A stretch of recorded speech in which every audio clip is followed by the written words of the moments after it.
La foi est l'assurance des choses qu'on espère.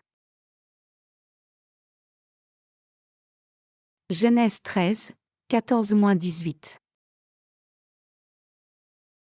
L'Éternel dit à Abram, après que l'eau se fut séparée de lui, « Lève les yeux, et, du lieu où tu es, regarde vers le nord et le midi, vers l'orient et l'occident, car tout le pays que tu vois, je le donnerai à toi et à ta postérité pour toujours. Je rendrai ta postérité comme la poussière de la terre, en sorte que, si quelqu'un peut compter la poussière de la terre, ta postérité aussi sera comptée. Lève-toi, parcours le pays dans sa longueur et dans sa largeur, car je te le donnerai. » Abram leva ses tentes, et vint habiter parmi les chênes de Mamré, qui sont près d'Hébron. Et il bâtit là un autel à l'Éternel. Réfléchissons à la foi qui se confie en Dieu. Alors que nous lisons le passage des Écritures d'aujourd'hui, réfléchissons à ce en quoi la foi authentique consiste. Chacun de nous fera aussi une promesse de don pour implanter l'Église de Dieu à Busan. Vous pouvez faire votre offre monétaire sur une carte de promesse, mais vous n'avez pas besoin d'écrire votre nom. Vous devez promettre de le faire devant Dieu. Je crois que certains d'entre vous n'ont jamais fait une telle promesse depuis que vous avez reçu la rémission des péchés. Certains ne réalisent peut-être pas que c'est aujourd'hui le jour que nous avons mis à part pour cela. D'autres peuvent être dans la confusion pour savoir si nous devrions le faire ou pas. Donc peu importe si vous pensez que vous devez y participer à une date ultérieure. Notre Église va néanmoins faire cette promesse pour la première fois cette année. La location de 2 ans pour ce bâtiment d'église a été renouvelée récemment. Mais aujourd'hui nous allons faire cette promesse pour l'implantation d'une église à Busan. La sœur On a eu un bébé il n'y a pas si longtemps. Quand je l'ai visitée hier, elle avait l'air assez mince. C'était difficile de croire qu'elle prenait les escaliers avec un tel poids. Je remercie vraiment Dieu pour sa délivrance facile et son rétablissement rapide. Apprenons la vraie foi alors que nous faisons cette promesse. Si nous faisons cette promesse sans la vraie foi, nous sentirons sans doute un lourd fardeau dans nos cœurs. Vous pouvez alors penser, non-sens. Comment puis-je faire une telle promesse dans le but de l'implantation d'une église aussi loin dans la ville portuaire de Busan? Si je n'ai pas assez d'argent pour moi-même, pourquoi devrais-je soutenir ces gens de Busan? Nous devrions déjà commencer par nous occuper de nous-mêmes. Il est compréhensible de penser ainsi puisque nous devons abaisser notre propre train de vie et faire des offrandes avec notre revenu limité. Mais il y a une chose que nous devrions tous réaliser. Nous pouvons tout apprendre sur la foi en faisant une telle promesse. Permettez-moi de vous raconter une histoire de mon passé. Je portais une gamelle très lourde. Je la remplissais de riz cuit. À l'époque, beaucoup de mes camarades affamés n'étaient pas en mesure d'apporter le déjeuner à l'école. Donc, mon déjeuner ne suffisait même pas pour moi-même. J'étais irritée quand on me disait de partager mon déjeuner avec mes camarades. Lorsque mon professeur disait « S'il te plaît, partage ton déjeuner avec tes camarades », je pensais alors « Ne dis pas cela ». J'ai tellement attendu avec anticipation ce déjeuner. Et en plus, cela ne suffisait même pas pour moi-même. Partager mon repas avec les autres et avoir une gamelle vide, c'était comme vider mon cœur. Tout le monde avait très faim à l'époque. Ma gamelle ne contenait pas de riz cuit pur. En plus du riz, il y avait quelques haricots cuits et une pomme de terre de la taille d'un poing. Puisque la pomme de terre prenait plus de la moitié de la gamelle, combien de riz pouvait-on encore y mettre? Quand mes amis sortaient la pomme de terre de la gamelle, elle semblait si vide. Lorsque je devais partager ma gamelle avec mes camarades, je me sentais très insatisfait, et mon seul souhait était alors d'avoir au moins 10 ans de plus pour pouvoir manger du riz cuit à satiété. Cela semble amusant maintenant, mais à l'époque les gens étaient tous pauvres. J'ai grandi dans de telles circonstances. La vie est insatisfaisante. Je pourrais comparer notre vie à cette gamelle. Même après que j'ai mangé mon riz cuit, les autres plats et cette seule pomme de terre qui était dans la gamelle, j'avais encore faim et étais insatisfait. Mais Dieu nous dit maintenant de partager le peu que nous avons avec les gens de Busan. Ce n'est pas étrange de penser, cela n'a pas de sens du tout. Comment partager ma nourriture avec les autres quand je suis sur le point de subir la malnutrition? Cependant, en faisant cette promesse et en implantant l'Église de Dieu là-bas, nous comprenons la vérité de Dieu. Nous réalisons comment Dieu travaille et ce que Dieu nous dit. En d'autres termes, nous obtenons ce en quoi la foi consiste lorsque nous faisons nos offrandes à Dieu. Donc allons dans le monde par la foi, ce qui nous conduit à une vie abondante même après avoir donné ce que nous avons aux autres. Frères et sœurs, vous inquiétez-vous pour le moment de faire cette promesse? Pensez-vous, le pasteur ne sait-il pas que nous traversons en ce moment un ralentissement économique? Je vous ai déjà tout dit quand je vous ai parlé de ma gamelle. Je comprends que vous ayez toujours des inquiétudes et des doutes. Vous pouvez avoir un autre souci sur le montant à inscrire quand vous ferez cette promesse. Regardons à Dieu et exerçons la foi. Que nous servions l'évangile de l'eau et de l'esprit, ou que nous vivions dans ce monde, nous devons exercer notre foi en Dieu. Il est écrit, « Or la foi est une ferme assurance des choses qu'on espère, une démonstration de celles qu'on ne voit pas. » Hébreux 11h1. Ce passage résume en une phrase tous les versets de la Bible au sujet de la foi. Nous devons reconsidérer cette définition de la foi avant d'aller plus loin dans notre vie de foi. Il nous est dit que la foi est l'assurance des choses qu'on espère. Pour comprendre ce que cela signifie, nous allons regarder l'histoire d'Abraham et de Lot dans la lecture des Écritures d'aujourd'hui. Abraham et Lot vivaient ensemble, mais des conflits ont éclaté parmi eux quand leurs possessions ont augmenté. Donc Abraham a dit à Lot, « Prends ton chemin. Si tu vas à gauche, j'irai à droite, si tu vas à droite, j'irai à gauche. Tu es venu avec moi initialement et tu es devenu riche, mais maintenant tu veux être séparé de moi. Alors à cause de ce problème qui ne peut pas se résoudre, faisons comme cela. Puisque nous ne pouvons plus continuer ensemble, vivons séparément dès maintenant. » Lot n'a eu aucune hésitation mais a marché en destination du terrain qu'il a choisi pour lui-même. Alors que Lot a disparu à distance, le Seigneur Dieu est apparu à Abraham. Et il lui a dit alors, « Lève les yeux, et, du lieu où tu es, regarde vers le nord et le midi, vers l'Orient et l'Occident, car tout le pays que tu vois, je le donnerai à toi et à ta postérité pour toujours. » Genèse 13, 14-15. Abraham a regardé dans toutes les directions et le pays qu'il a vu à distance est l'endroit où Israël est localisé maintenant. Dieu a aussi promis à Abraham qu'il donnerait à ses descendants le pays où les Palestiniens vivent maintenant. Dieu a dit basiquement, « Je te donnerai autant que tu peux visionner. » Dieu a accompli sa promesse à la lettre. C'est la raison pour laquelle Israël et la Palestine se combattent toujours encore. Dieu nous dit aussi de regarder dans toutes les directions. C'est pour cela que nous devons nous attacher à la parole de Dieu une fois encore. Nous ne devrions pas fixer nos yeux sur ce que nous avons accumulé jusqu'à présent. Nous sauvons des âmes de leurs péchés. Nous implantons l'Église de Dieu dans d'autres villes pour sauver les âmes qui y vivent. Nous construisons la maison de Dieu dans le désert puis nous envoyons les serviteurs de Dieu pour prêcher l'Évangile. Donc, nous devons avoir un désir de participer à cette mission. Faire des offrandes est une partie de la prédication de l'Évangile et du salut des âmes pour que les gens soient sauvés à travers l'argent que nous avons donné. Il n'y a pas longtemps, nous avons fait une réunion de réveil à Dajon. À cause de la situation des églises, aucun des serviteurs de Dieu à l'exception d'un couple n'a pu participer à cette réunion de réveil pour prêcher l'Évangile, mais à notre surprise beaucoup de gens sont venus. La réunion de réveil s'est terminée avec succès d'une bonne façon. Nous allons faire une autre réunion de réveil sans inviter aucun prédicateur en avril. Dieu donne l'Évangile et sauve les âmes à travers nous quand nous invitons les gens à l'Église par la foi. Pendant la dernière réunion de réveil, 4 âmes ont entendu l'Évangile. Parmi ces quelques personnes se trouvait le directeur de l'hôpital où travaille Sir Chung. Il a dit : « Je suis allé dans différentes églises, mais leurs enseignements n'étaient pas clairs.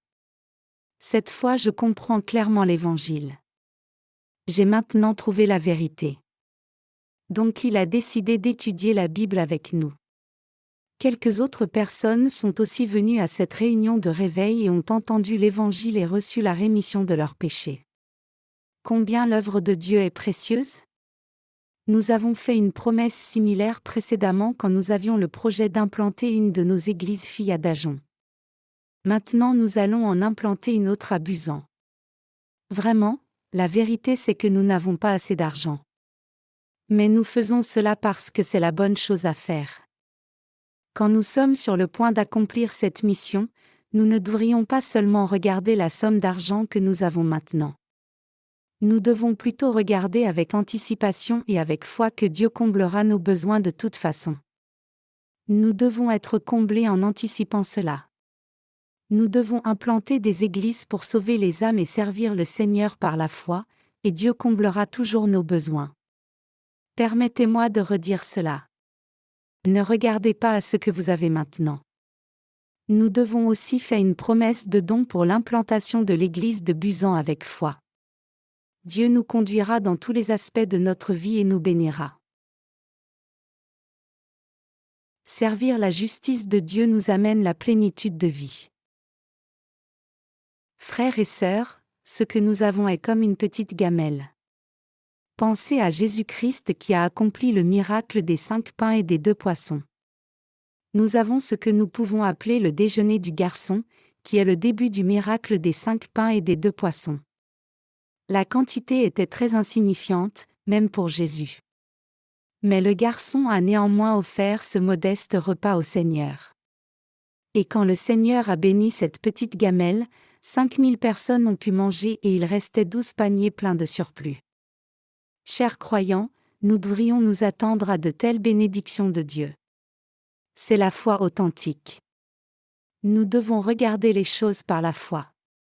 C'est pour cela que le Seigneur a dit que la foi est l'assurance des choses qu'on espère. Donc nous devons voir les choses par la foi. Nous devrions nous attendre à ce que Dieu nous bénisse. Et nous devons nous confier en lui. Nous devons vivre par la foi. En d'autres termes, nous ne devrions pas regarder notre situation actuelle et nos capacités, mais nous devons nous attendre aux choses par la foi et que Dieu nous bénisse et nous comble. C'est seulement alors que ces attentes deviennent réalité. Dieu a promis de nous donner la substance des choses que nous croyons et espérons. J'ai servi pendant plus de 10 ans maintenant. Je parle juste du pur ministère. Dans mon expérience du service de Dieu, je peux vous dire avec une grande assurance, servez Dieu peu importe combien la situation dans laquelle vous vous trouvez est dure et difficile. Vous pouvez penser en vous-même, ce pasteur ne comprend rien quand vous m'entendez dire, servez Dieu et vous aurez du succès, mais mes paroles sont dignes de confiance. Bien sûr, je comprends très bien vos situations, mais je vous dis de servir le Seigneur dans votre propre intérêt. Vous ne pouvez rien changer pour améliorer votre situation en vous agitant et en fulminant. Cependant, Dieu nous bénira autant que nous nous attendons à lui quand nous espérons et croyons en sa bénédiction dans notre petite consécration. Donc, nous devons espérer l'aide du Seigneur. Nos capacités sont limitées. Mais quand nous nous attendons au Dieu omnipotent par la foi et défions les limites, Dieu agira à travers nous et nous aidera à surmonter toute limite. La foi est comme un moule de fer. Quand vous versez du plastique chaud dans le moule de fer, vous pouvez en faire un bol en plastique. La foi est comme ce moule.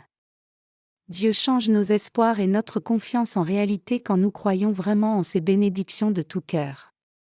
Donc, lorsque vous gérez votre propre entreprise ou travaillez pour quelqu'un d'autre, vous devez toujours vous attendre aux bénédictions de Dieu. Réfléchissez grec, que pouvez-vous attendre de votre travail ? La promotion pourrait être la seule chose à attendre. Mais quand nous nous attendons à ce que Dieu nous remplisse en abondance quand nous gérons nos propres entreprises, Dieu nous comble vraiment abondamment. C'est une distinction claire entre mettre notre espoir dans ce monde et mettre notre espoir en Dieu par la foi. Nous devrions certainement participer à l'œuvre juste en vivant dans ce monde. Vous manque-t-il de l'argent quand vous essayez d'y participer? Ne regardez pas seulement vos pauvres circonstances. Confiez-vous dans les bénédictions de Dieu et attendez-vous à ce qui est juste. Quoi que vous fassiez, commencez par la foi que Dieu comblera vos besoins. Quand vous priez Dieu avec de tels désirs dans votre cœur, Dieu répondra toujours à vos prières. Dieu comble nos bonnes attentes. Quand nous croyons que Dieu comblera nos attentes en ayant des désirs bien intentionnés devant le Seigneur et nous confiant en lui, nos désirs deviendront réalité. C'est ce en quoi la vraie foi consiste. Donc faire une promesse de don pour l'implantation de l'église de Busan n'est vraiment pas un fardeau. C'est plutôt une bénédiction. La Bible définit le fait de donner des offrandes au Seigneur comme une grâce, 2 Corinthiens 8, 6-7. Donc vous devez savoir que participer à cette promesse de don pour l'Évangile, c'est participer à la grâce de Dieu. Je ne dis pas cela pour vous persuader de donner plus d'offrandes. Je veux que vous appreniez la foi authentique en faisant cette promesse. Mon intention à travers cette promesse est que je désire que vos cœurs soient vraiment bénis en s'attendant et se confiant en l'accomplissement par Dieu de vos désirs et rêves. Je vous dis cela avec l'espoir sincère que vous meniez une vie bénie. J'espère aussi que vous comprendrez cette foi authentique et apprendrez à vivre par cette foi. Notre capacité ne signifie rien. Nous pouvons mener une vie comblée seulement par les bénédictions de Dieu. Croyez-vous que Dieu nous bénira quand nous espérons quelque chose en nous confiant en lui de tout cœur? Nous devons le faire. Nous devons apprendre par expérience que Dieu comblera nos besoins quand nous demandons et cherchons par la foi. La foi grandit à chaque fois que nous l'expérimentons. Nous sommes les justes qui croyons en l'évangile de l'eau et de l'esprit. Peu importe combien nous pouvons être insuffisants, nous sommes toujours justes. Cher Dieu, je veux mener une vie qui te sert avec un bon emploi. Ayez de tels désirs dans vos cœurs. Et continuez à nourrir ces désirs. Puis confiez-vous en Dieu. Croyez que Dieu accomplira vos désirs. Si vos situations ne vous permettent pas de servir l'Évangile, alors priez dans votre cœur comme ceci: Cher Dieu, donne-moi une vie suffisante pour servir l'Évangile. Je crois que tu répondras à cette prière. Alors cela deviendra réel. Vous commencerez à expérimenter des choses que vous avez espérées et pour lesquelles vous avez prié. Il est dit que la foi est l'assurance des choses qu'on espère. Quand nous espérons et avons confiance dans nos cœurs sans aucun doute, nous verrons notre foi devenir réalité. Nous goûterons certainement aux bénédictions de Dieu. Nous devons apprendre ce genre de foi. La foi authentique est d'avoir une confiance forte en ce que Dieu accomplira selon tous nos désirs vertueux. Cher Dieu, j'ai tel et tel désir. Je veux que tu me donnes plus d'argent pour te servir avec. Je crois que tu répondras à un tel désir pur. Aussi longtemps que le désir est pour le Seigneur, confiez-vous en Dieu et demandez. Attendez-vous à Dieu. Alors il vous le donnera. Vous et moi pouvons expérimenter une telle foi puissante et transformatrice. Nous devons tous apprendre ce qu'est la foi authentique.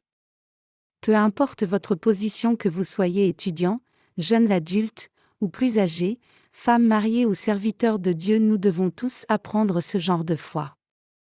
Nous devons apprendre à vivre par la foi. Chers croyants, gardez cela à l'esprit, nous les justes vivrons dans la bénédiction de Dieu pour toujours si nous apprenons cette foi par nos expériences. Nous vivrons encore une vie abondante même après avoir partagé notre tout avec les autres sans retenue.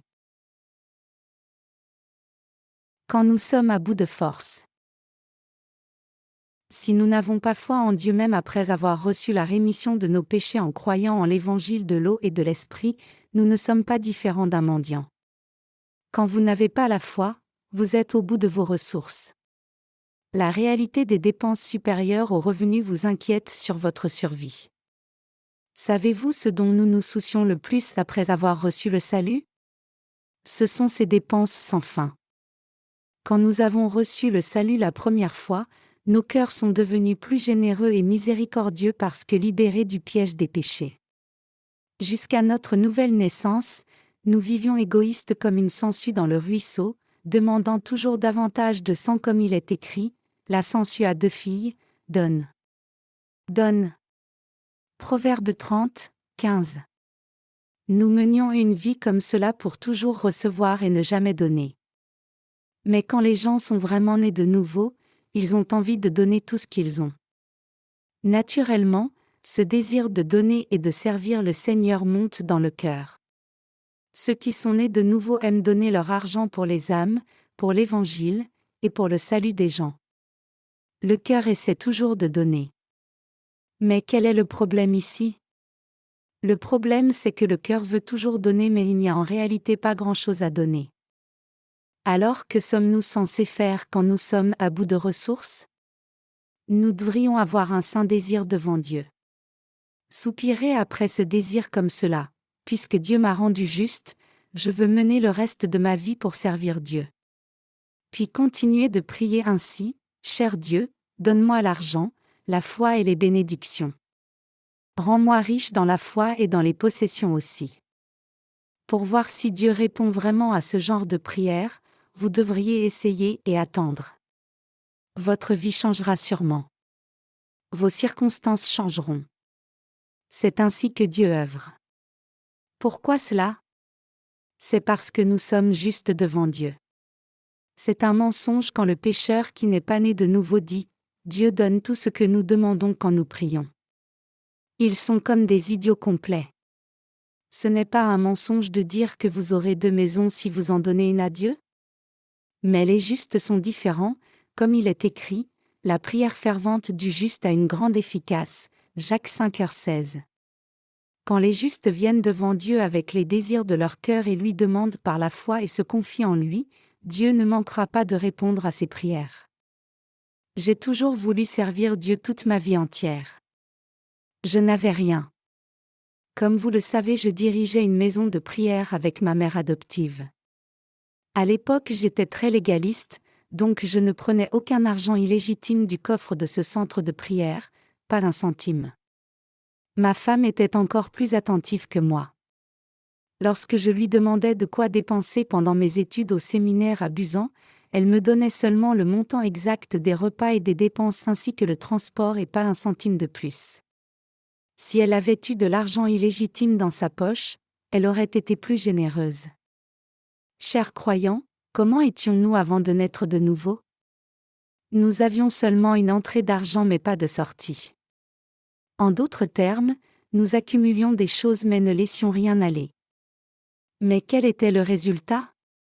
Cela ne nous rendait certainement pas riches. Selon la logique du monde, nous sommes prompts à faire banqueroute. Donc, gardez cela à l'esprit. La vie sans foi c'est comme cela. Dieu va faire des choses pour nous quand nous soupirons après nos rêves et défis en priant et faisant confiance dans la foi. Frères et sœurs, nous sommes devenus justes. Dieu dit, tout ce que vous demanderez en priant, croyez que vous l'avez reçu, et vous le verrez s'accomplir, Marc 11h24. Et il dit aussi, demandez, et l'on vous donnera, cherchez, et vous trouverez, frappez, et l'on vous ouvrira, Matthieu 7h7. C'est possible parce que nous sommes justes. Seulement parce que nous sommes justes, la parole de Dieu deviendra réalité pour nous. En d'autres termes, la parole de Dieu est applicable à nos vies réelles. Cela ne peut pas devenir possible à moins de devenir juste. La parole de Dieu deviendra réalité lorsque nous prions, car nous sommes justes. J'ai voulu servir le Seigneur toute ma vie. Je voulais vivre pour le Seigneur. J'espérais vraiment pouvoir prêcher l'Évangile dans le monde entier. Aussitôt que j'ai rencontré le Seigneur dans l'Évangile de l'eau et de l'Esprit, je l'ai prié disant que je prêcherais cet Évangile dans le monde entier. Cher Dieu, je veux prêcher l'Évangile dans le monde entier. Donne-moi ta grâce, ta parole, ta puissance, les bénédictions et la force. Aide-moi à être exempte de problèmes familiaux. Puisque je ne peux pas m'occuper de ma famille en servant l'Évangile, occupe-toi des problèmes familiaux. J'apportais tous mes fardeaux au Seigneur comme cela. Et je m'attendais et croyais que Dieu le fasse pour moi. Même si ma situation n'avait pas l'air prometteuse, je me confiais néanmoins dans le Seigneur. Quand j'avais de tels désirs, et me confiais en Dieu selon ses désirs dans la prière, Dieu y répondait fidèlement. Bien sûr, j'ai vécu beaucoup de défis et de soucis, et les gens me traitaient de perdant, mais à la fin le résultat était différent. Le Seigneur conduisait certainement ma vie. Il y a des moments où j'étais dans la misère. Parfois j'étais dans une situation complètement opposée à ce pourquoi j'avais prié et ce que je croyais. Mais je n'abandonnais pas, je me confiais pleinement au Seigneur. Je croyais cette parole. Cela arriverait certainement comme je l'ai dit. Une fois que j'ai commencé à vivre par la foi, Dieu m'a donné le privilège de le servir ainsi pour le reste de ma vie. Maintenant, je regarde ceux qui servent cette Église. Je regarde ceux qui servent l'Église physiquement ou d'autres manières. Je donne mon exhortation sincère à tous avec confiance. Dieu ne manque jamais d'accomplir vos rêves et vos prières quand vous avancez par la foi dans vos espoirs et vos rêves, vous confiant en Dieu, priant et relevant les défis. Je crois que vous allez expérimenter cette œuvre de Dieu. Je crois que Dieu agit dans la vie de chaque individu. Pour cette raison même, je recommande aux gens de commencer leurs propres entreprises au lieu de devenir un ouvrier salarié. L'auto-entrepreneur peut être difficile au départ, mais cela peut s'étendre à un haut niveau à la fin. Alors vous pouvez encore mener une vie abondante après avoir donné généreusement. Quand nous faisons la bonne œuvre du Seigneur, nous pouvons aussi mener une vie riche en servant les autres. Vivre par la foi transformera notre maigre vie en une belle vie à la fin. Chers croyants, nous devons toujours regarder à Dieu. Nous devons toujours avoir des désirs saints. Nous devons toujours nous attendre à ce que Dieu fasse de grandes choses pour nous. Et nous devons toujours croire aux bénédictions de Dieu. Nous devons croire que Dieu nous bénira effectivement. Aussi, nous devons croire que Dieu accomplira les désirs de nos cœurs. Quiconque a reçu la rémission des péchés a besoin d'une telle foi. Nous, dont les péchés ont été remis, sommes supposés mener une vie de foi comme Abraham. Dieu a dit à Abraham, « Lève les yeux, et, du lieu où tu es, regarde vers le nord et le midi, vers l'orient et l'occident, car tout le pays que tu vois, je le donnerai à toi et à ta postérité pour toujours. » Genèse 13, 14-15, et il a gardé sa promesse. Chers croyants, ayez des rêves saints dans vos cœurs qui plaisent à Dieu. Et confiez-vous en Dieu qui vous aidera à réaliser vos rêves comme désirés. Vous pouvez le faire. Ces rêves se réaliseront pour vous et moi, et notre vie entière deviendra abondante. Vous serez en position de prêter de l'argent au lieu d'emprunter de l'argent aux autres. Vous serez en position d'aider les autres au lieu de toujours recevoir de l'aide. Vivre par la foi est une vie si bénie. Après avoir reçu la rémission de vos péchés, ne vous vantez pas seulement d'être devenu juste. La foi est un apprentissage et doit être pratiquée continuellement. Quand nous exerçons notre foi, notre vie sera riche, abondante de santé pour le corps et l'esprit. Pensez-vous que nous ayons quelque chose à partager avec les autres? C'est parce que vous vous attachez et souciez de ce que vous possédez maintenant même. Personne sur la terre n'a l'impression d'avoir assez. Dès maintenant, veuillez exercer votre foi. Et ayez des désirs saints par la foi comme ceci: je veux servir le Seigneur avec l'argent. Si c'est ce que vous voulez, alors priez pour être riche. Puis croyez. Croyez que Dieu le fera pour vous. Et priez Dieu. Priez ainsi: bénis-moi. Alors cela se fera. Mais vous ne pouvez pas le faire si vous regardez seulement votre situation actuelle. En dépit de tout, je me confie en Dieu. Je ne regarde plus ma situation, mais je crois qu'il y a des âmes qui attendent d'être sauvées, et qu'elles seront sauvées à travers moi. Alors je travaille par la foi. Lorsque je travaille par la foi, il y a des gens qui reçoivent la rémission des péchés. La foi est l'assurance des choses qu'on espère, et la démonstration de celles qu'on ne voit pas. Notre Dieu est celui qui accomplit les désirs de nos cœurs. Les justes vivent par la foi en Dieu. Les justes vivent par la foi seuls. Par la foi, nous pouvons prêcher l'Évangile, nous pouvons devenir riches, nous pouvons servir le Seigneur, nous pouvons faire l'œuvre de Dieu. C'est seulement par la foi que nous pouvons devenir prospères. Croyez-vous cela? Votre maladie physique peut être guérie par la foi.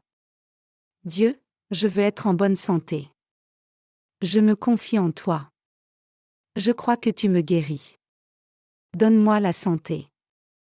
Je crois en toi. Amen. Les prières de foi comme cela seront entendues par Dieu et auront une réponse sincère. Donc, nous devons avoir la foi. Puisque nous sommes justes, Dieu écoute nos prières quand nous l'appelons selon les désirs de nos cœurs. Il y a une chose dont il faut toujours se confier. Les justes doivent avoir des désirs saints. Nous ne devrions pas seulement prier pour notre santé et notre travail, mais prier plutôt pour l'Évangile. C'est alors seulement que Dieu répondra à nos prières. Dieu dit, « Soit donc que vous mangiez, soit que vous buviez, soit que vous fassiez quelque autre chose, faites tout pour la gloire de Dieu. » 1 Corinthiens 10h31, et il dit aussi, « Cherchez premièrement le royaume et la justice de Dieu, et toutes ces choses vous seront données par-dessus. » Matthieu 6h33. Apprenons par là la foi authentique. La vraie foi authentique est de s'attacher aux désirs saints et nous confier en ce que Dieu les accomplira pour nous. Ayez de tels désirs saints. Et priez. Alors vous expérimenterez la foi authentique. Vous recevrez certainement la réponse de Dieu à vos désirs saints que vous avez démontrés. Alors que le temps passe après avoir prié pour certaines choses, nous commencerons à réaliser que Dieu répond effectivement à nos prières. Même en marchant sur le chemin, nous devons prier avec des désirs saints. C'est ainsi que Dieu nous suit partout, répondant constamment à nos prières. Vous n'avez pas besoin d'être désespéré quand vos prières ne sont pas exaucées tout de suite. Un ministre qui venait d'implanter une église n'avait aucun argent. Quand son fils voulait un jouet, il disait « Dieu te l'offrira si tu pries ». Alors le garçon disait une prière rapide « Jésus, donne-moi un jouet ». J'ai prié au nom de Jésus, mais quand il ouvrait les yeux il n'y avait pas de jouet. Que pensez-vous qu'a dit le garçon? Il a pleuré, il ne m'en a pas donné. Pourquoi as-tu menti? Mais quelques heures plus tard, le garçon a reçu un grand jouet. Je crains que ce petit garçon ne nous représente tous. Chers croyants, confiez-vous en Dieu. Un jour, Dieu donnera ce que vous avez désiré. Les enfants sont trop impatients pour attendre, mais vous et moi qui sommes plus âgés pouvons attendre. Tous les justes, y compris vous et moi, peuvent attendre patiemment. Nous pouvons croire fermement que Dieu accomplira les désirs de nos cœurs en attendant. Donc, ayez ces désirs dans vos cœurs et confiez-vous en la réponse certaine de Dieu à toutes vos prières. Ce n'est autre que la foi authentique. Comment voulez-vous mener votre vie? Quel genre de vie nous qui sommes nés de nouveau désirons-nous vivre? Nous désirons vivre par la foi au Seigneur. Regarder vos propres conditions n'est pas la foi. Avoir des désirs saints et se confier en Dieu est la vraie foi. Il est écrit dans la Bible que la foi est la ferme assurance des choses qu'on espère et la démonstration de celles qu'on ne voit pas. Dans la foi, les choses invisibles deviennent visibles. Avoir confiance que les choses se feront en Dieu et s'y attendre, c'est la foi authentique. Ceux qui ne sont pas nés de nouveau ne peuvent pas parler d'une telle foi. Si quelqu'un parle de foi sans être d'abord né de nouveau, c'est un voleur et un menteur. Permettez-moi de vous partager ce qui s'est passé il y a un certain temps dans notre pays. Un pasteur a dit à un membre d'église de donner un faux témoignage de résurrection des morts, et cela a secoué toutes les églises coréennes.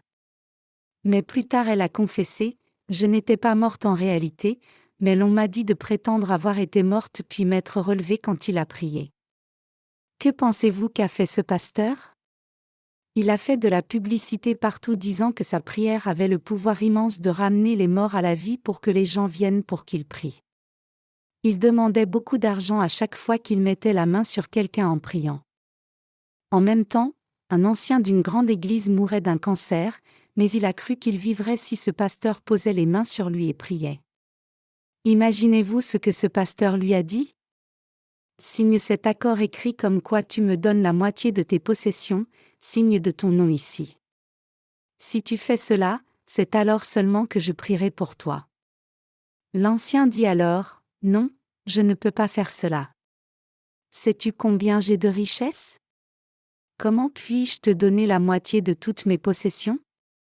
Je ne peux pas et je ne le ferai pas même si je meurs. Alors va et meurs, répondit le pasteur. Mais quand l'ancien est rentré chez lui, il a réfléchi.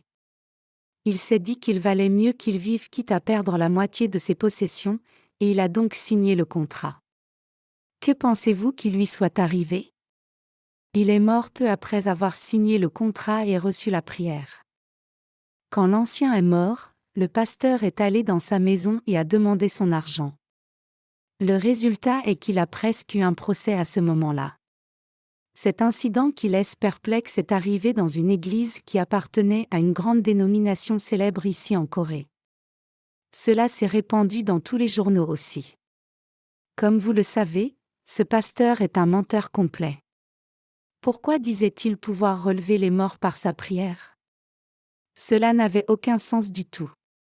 Pensait-il être Dieu le Père ? Pour être franc, c'était un escroc et un pécheur qui n'avait pas Dieu en lui. Chers croyants, Dieu répond seulement aux prières de ceux dont le cœur est pur. Quand vous entendez le cri de votre bébé, c'est comme une musique à vos oreilles, mais quand le bébé de quelqu'un d'autre pleure, cela devient un bruit irritant. Seuls ceux qui sont nés de nouveau par l'évangile de l'eau et de l'esprit sont les vrais enfants de Dieu. Dieu est le Père et le Maître seulement de ceux qui sont nés par l'évangile de l'eau et de l'esprit. Donc, Dieu accomplit les désirs de ceux qui sont nés de nouveau et croient en l'évangile de l'eau et de l'esprit. Ne prendriez-vous pas soin de vos enfants en faisant des choses pour eux et disant, « Bien, je vais le faire pour toi » s'ils ont de bons désirs ? Donc, les enfants de Dieu doivent prier leur Père céleste.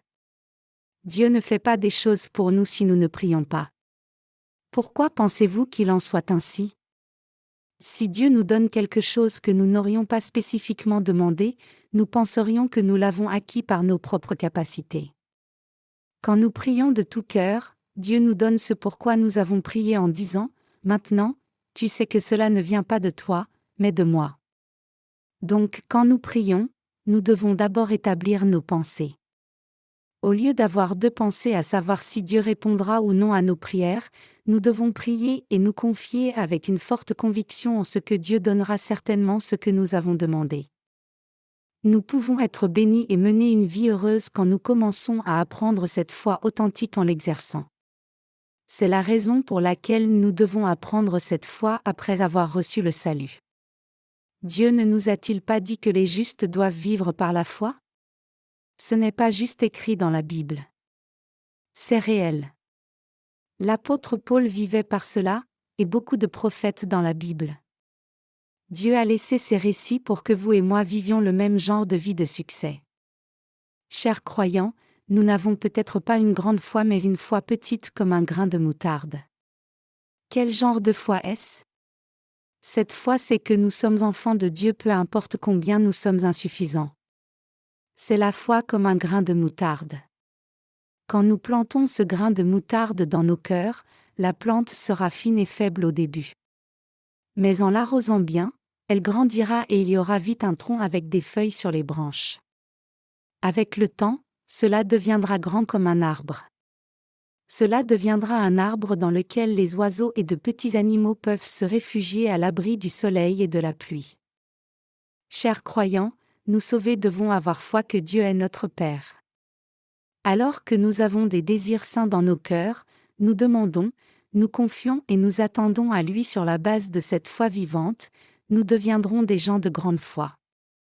Alors tous les gens seront sauvés, aidés et bénis à travers nous. Même si nous sommes insuffisants et moindres pour le moment, nous pouvons devenir de tels gens bénis. Apprenez et exercez la foi. Chers croyants, pratiquez votre foi. Vivez par la foi. Soyez unis à l'Église de Dieu et vivez par la foi. Nous devons apprendre la foi en faisant une promesse de don pour implanter l'Église de Busan. Cher Dieu, je n'ai rien à offrir. Je crois que tu combleras tous mes besoins. Remplis-moi. Je me confie pleinement en toi. Nous pouvons faire cette promesse par la foi de cette façon. Nous pouvons bien sûr vivre sans faire aucune offrande au Seigneur. Mais rien n'ira mieux. Essayez de donner par la foi.